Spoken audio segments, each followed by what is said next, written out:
of the world's leading startup accelerators, and his company was ranked the #1 incubator for overseas startups in Forbes and Entrepreneur magazines. Our guest is a venture investor, the founder of 5 thriving bootstrapped and venture-backed startups, and the author of multiple award-winning books on startup success.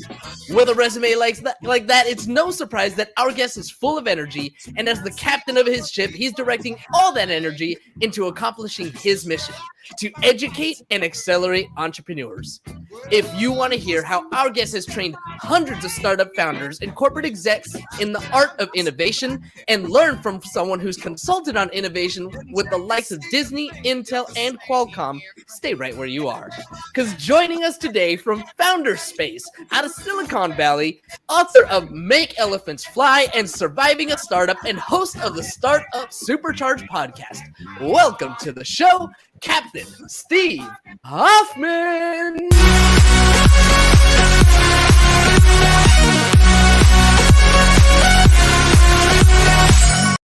Woo! That was one heck of an entrance. What do you think, Captain Hoff?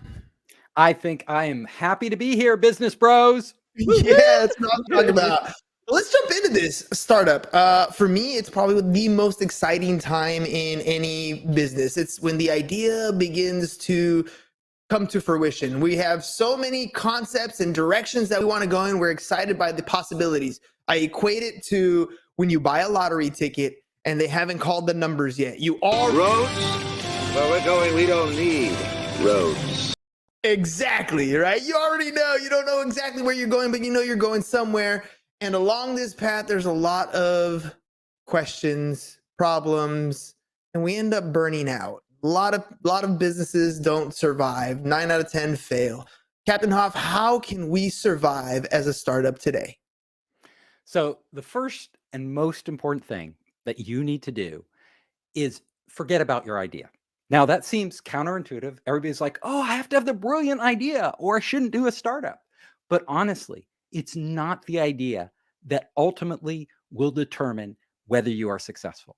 The most important thing is the team.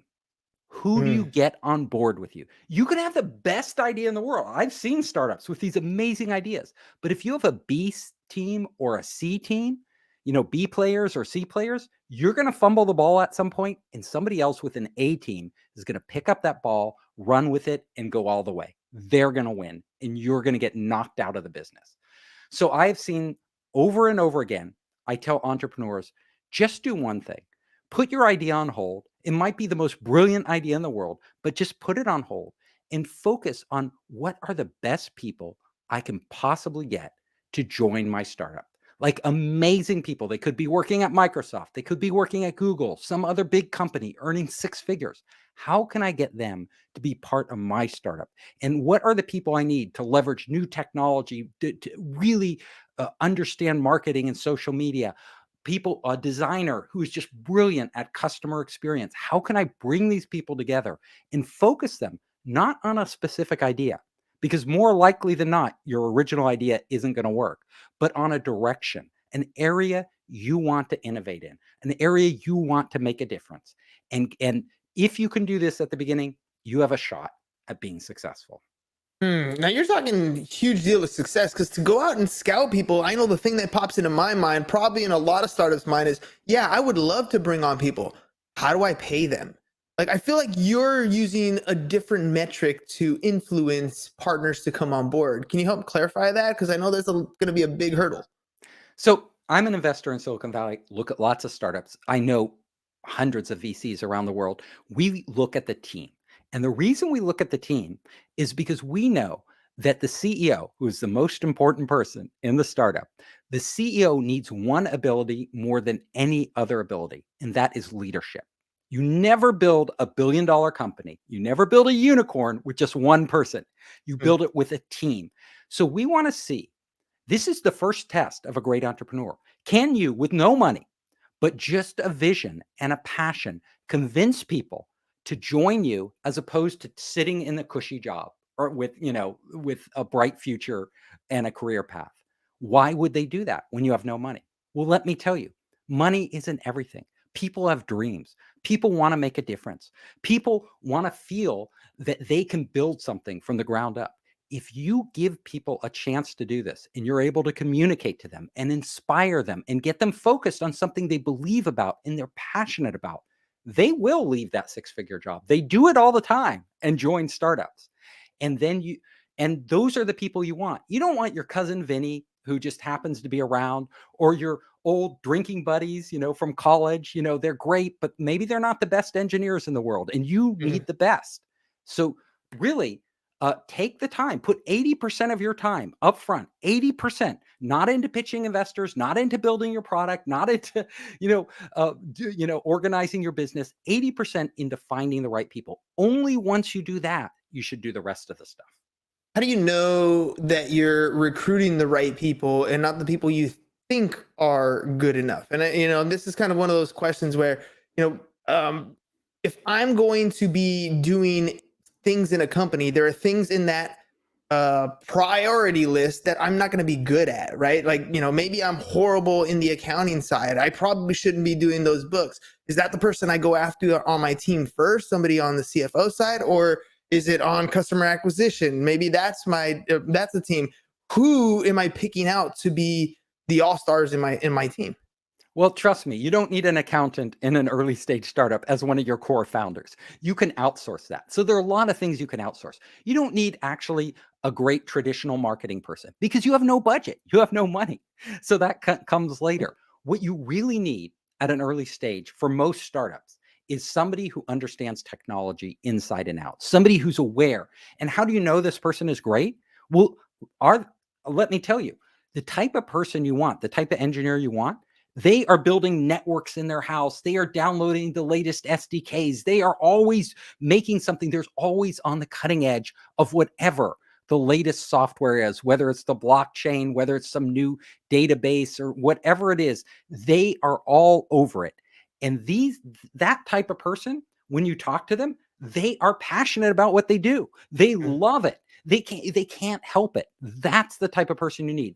If you want a designer, that's the other great person you need. A really great, because design innovation plays a huge role in a startup success. A lot of startups have simply won, not based on their technology, but based on design. So you want somebody who, when you go in and you see their designs, they're amazing. They've designed products.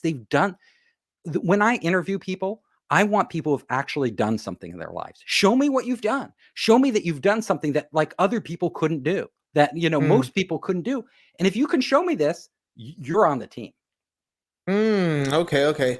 So, that experience, that result is really what you're looking for in that particular individual. So, and I heard you correct, design and tech, right? And those are great things to look out today. I mean, just recently, this last month, Facebook is changing their name to Metaverse. I mean, a lot of that is on the design side. Are you going to have applications and business ventures and things that can work in this meta universe that they're creating? Or on the other side, you have the design side. You have that creating NFTs and different types of things that you can purchase within these new platforms. So, I'm hearing you, and I kind of got that image in my head of my team should be ready for a technology that is really close to coming to fruition and really drastically changing the marketplace. Exactly. So most startups, you need three people at the beginning. You need a business person, which is the CEO. You need an incredible tech person to kind of figure out what technology you're going to use to give you a competitive advantage. And you need a design person who understands user experience to relate to the customer. What is the customer's experience going to be when they come in? And this is for a typical startup, like a software startup. Now, if you're a hardware startup, the requirements are a little different. If you're a consumer-facing startup doing something in retail, your requirements are a little different, but the idea is the same.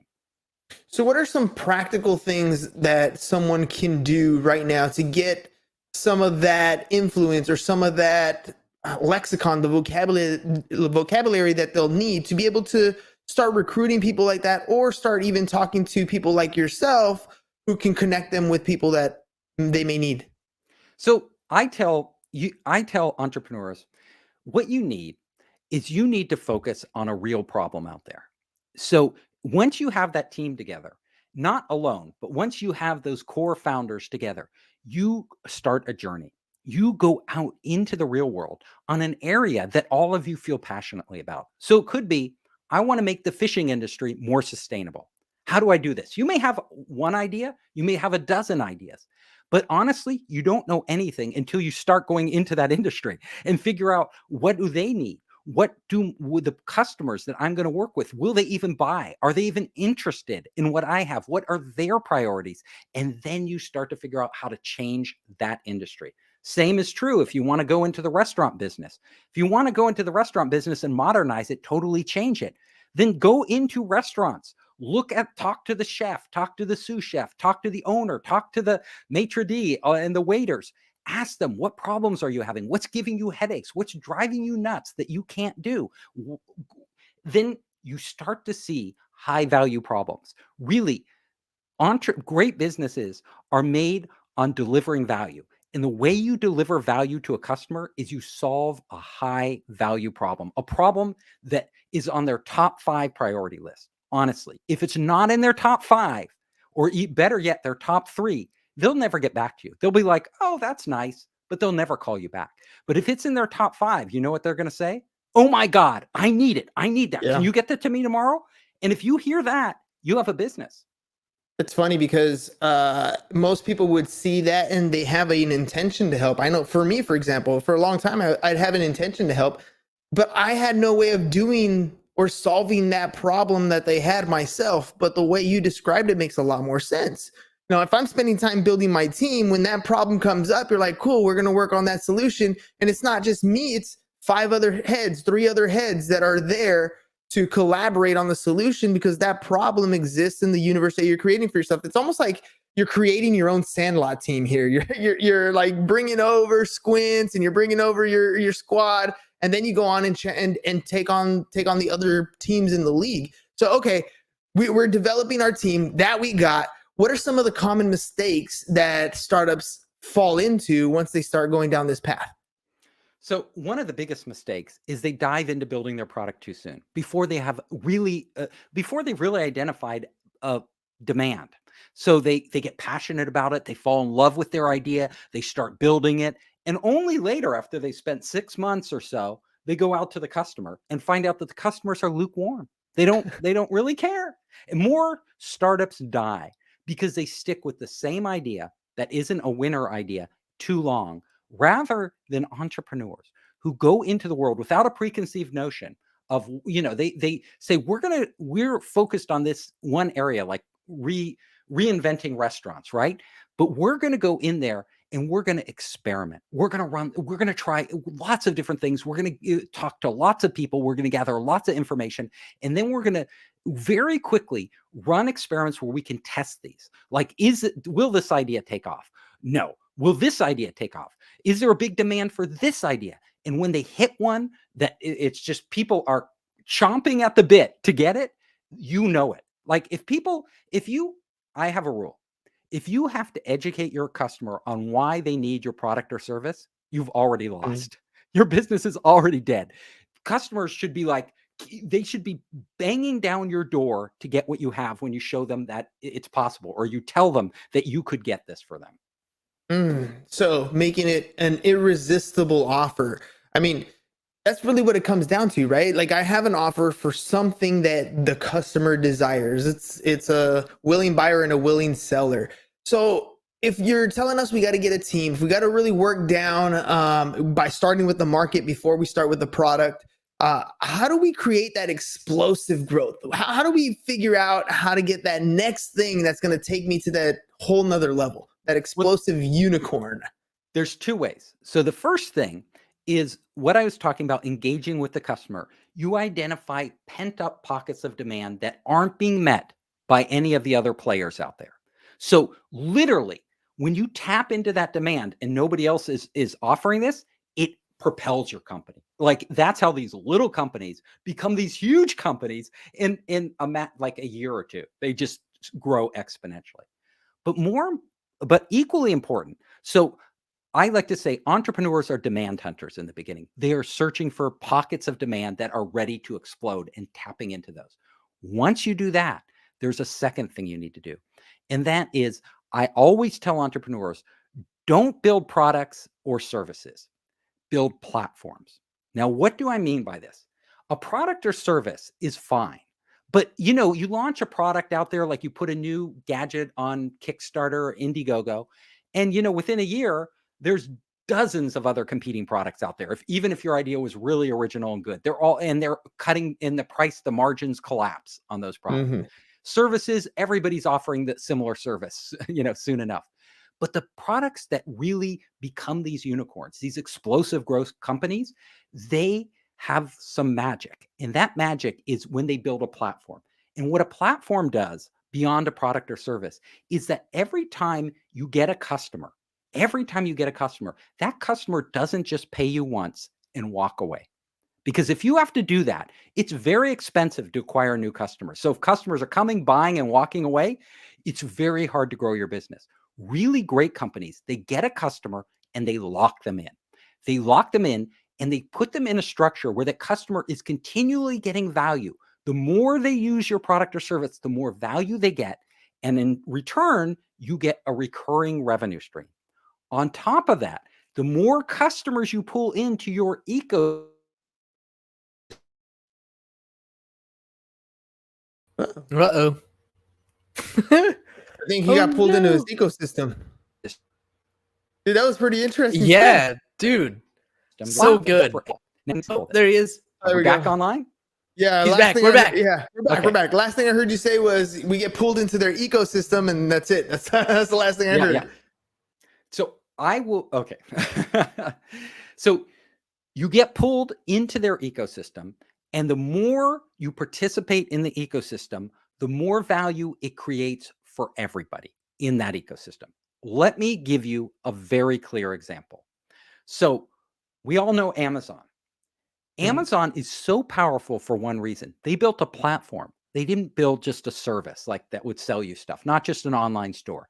By platform, I mean, they brought in not just Amazon selling you stuff, but they opened it up to any merchant can go on Amazon. This was the brilliance of Amazon. This is when they transformed from a typical e-commerce site into a platform. So any merchant could come on. And what did that do? The more merchants that came on, the more value it offered their customers, because they had all these competing merchants competing on price and quality and selection that Amazon couldn't do alone. And then the more customers they bring in, the more merchants want to come on, because the bigger the customer base. And soon it's hard to compete. It's hard to replicate that. That is a platform. That is an ecosystem. You look at Amazon, they're always trying to create more value for their customers in this ecosystem, faster shipping, more efficient warehouses, easier returns, you name it. They're always staying ahead of the competition by thinking of it as a total platform play, as opposed to just a simple product or service. With whatever you do, think along these lines, because once you do that, once you lock customers in, you get them paying you over and over and over again, and they're getting more and more value the longer they participate, you've got a winner. It got me thinking of apps, right? I mean, this is why, Jamba Juice, their app is on my phone, because some kid sold me a buy one, get one free. And in order for me to use it, I had to download the app. And now every once in a while, I get a little ding saying, hey, you came here last time. Would you like to get another order? Here's a discount. It keeps me in their ecosystem. Same thing with the Little Caesars app on my phone. I did it for, easy ordering, but now I'm in their ecosystem and they're allowed to ping me on a regular basis. It reminds me of, back in the day, we used to use this thing called the post office and send, mailers to different people's houses. We still get junk mail in the mail. Having that name, email, phone number, app, all that is about collecting data and traffic that you can control. Is that, what I'm hearing is, how do you build an area where you traffic you control, or a platform where businesses and customers can meet?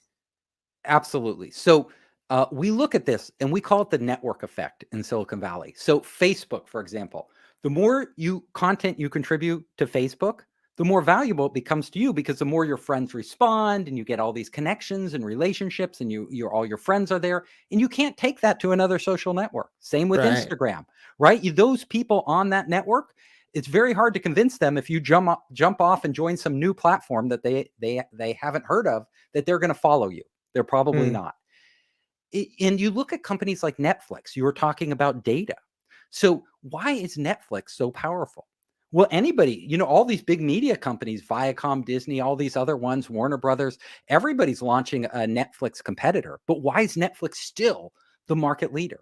Well, what they did early on is they started gathering data from their customers. So what they're watching, what they like, and they use this data along with AI to predict and plan what future content they should make for the customers. They got really good at this. So they create this virtuous circle where the more people using their platform, the more data they gather, the better they can predict what content users are going to consume, and they can go out and make that content, that proprietary content that those users can only find on Netflix, making it very hard when they get locked into a series to leave to another one.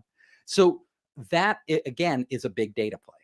So in a nutshell, what we started off talking about was, the way to have this big booming business where you can actually attract venture capital and people want to invest was to build a team. You said the best thing for us to do is to use design and tech people as the first two people as part of our team, because that's what's going to help drive this company. And then you talked about building a platform as a team where we can have basically businesses and consumers kind of meet and mingle and do things right there on that platform. Because really, ultimately, what it sounds like is what venture capitalists are looking for is a way to compile data at scale so that we can kind of use that data to sell additional products. So if a VC can see a viable option to developing a platform where we can control data, that's what we're looking for.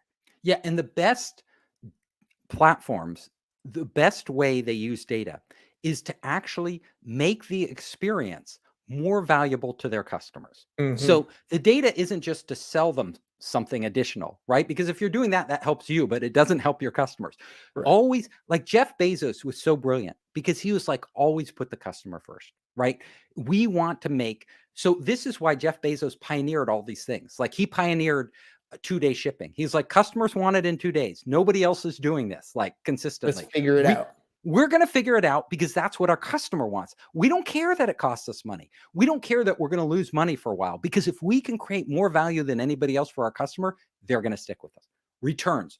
Jeff Bezos was like the first one in a big way to say, we're going to make returns brain dead simple. Like, you want to return a product, we're going to let you return it. Yes. None of the other e-commerce providers at the time, they were bearing their return pages. They were making it as hard as possible to return products because it cost them money. Jeff took the opposite approach. Always think, how can I create more value for my customers than anybody else? If you do this, that's a winning strategy. That's so funny. Literally, James and I were talking about the way I'm restructuring the way I do my journaling. I've noticed in my own journaling, it's a record of me, right? I did this. I want to. I did not. I failed to. I successfully. And I was like, you know what? I'm going to flip it a little bit. Well, let's focus on, who did I see today? Who did I talk to today? What was their message about today? Was I being a good listener? Was I being enjoyed to somebody? Trying to find ways to bring value. And it sounds like, for me, going through that exercise, it's almost the same thing that I need to do for my business, right? Stop thinking about it as my business and start thinking about it as, what can I do for my end consumer? What can I do for the other person? So Captain Hoff, what can I do for you? That's exactly right. You named it. People want to love their business, but you shouldn't love your business. You shouldn't love your product. You should love your customer, right? If you give your customer love, they will give you love back. And that's the winning formula.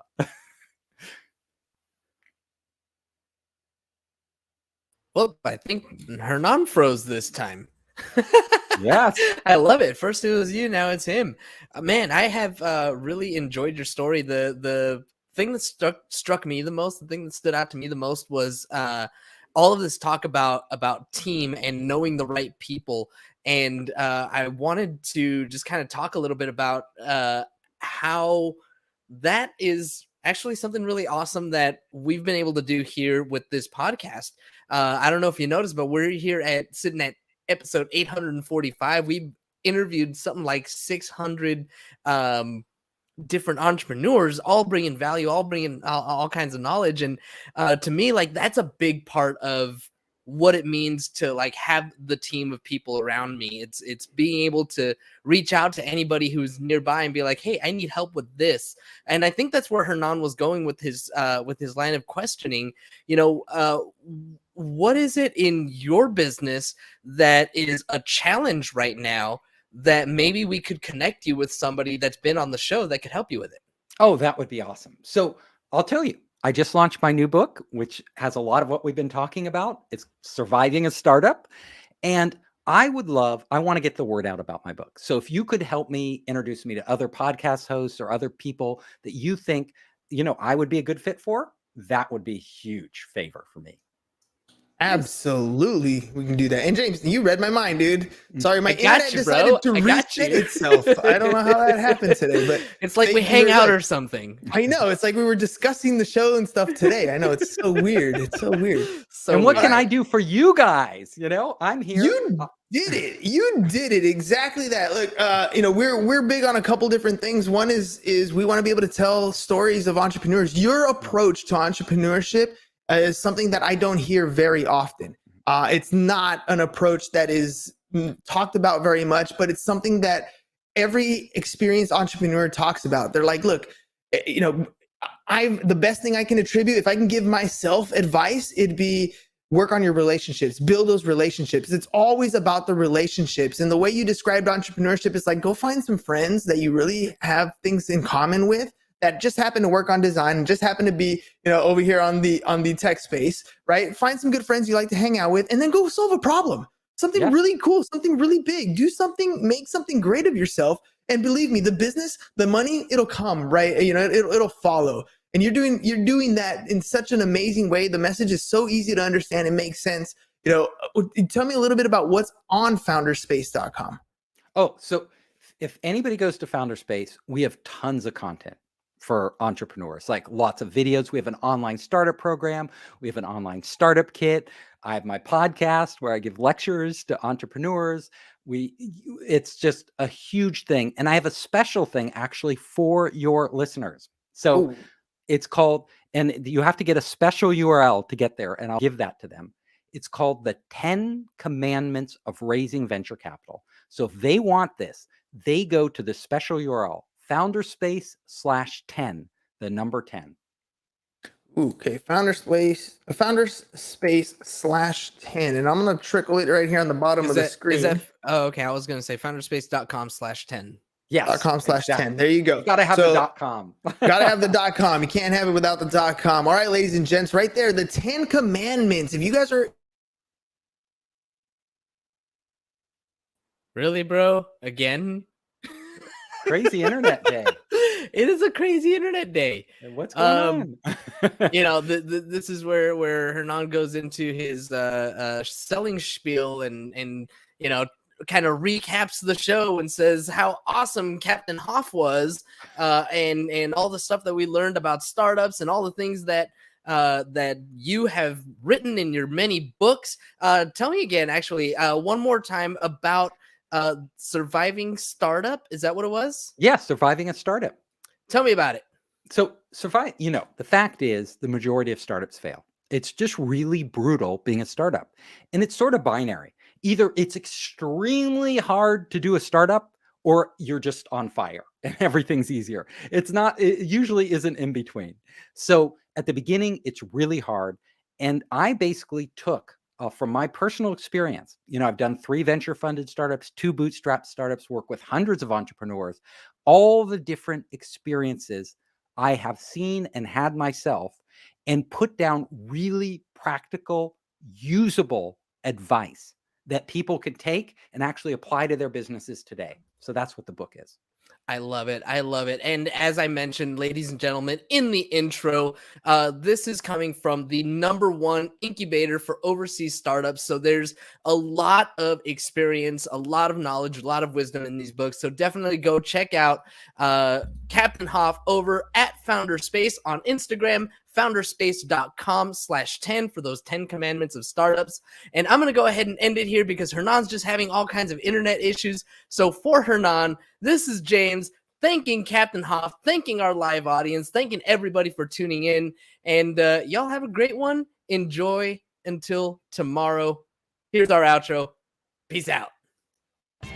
Thank you for listening to the Business Bros Podcast. Are you looking to get more clients or to increase your income? Hernan, the business bro, can help you generate referrals through the power of podcasting. And James, the insurance bro with Pipeline Insurance, can help you effectively add insurance to your existing business. If you are ready to create wealth today and generational wealth for tomorrow, email businessbros@csfirst.com to schedule a free consultation or join the Business Bros Network, www.businessbros.biz.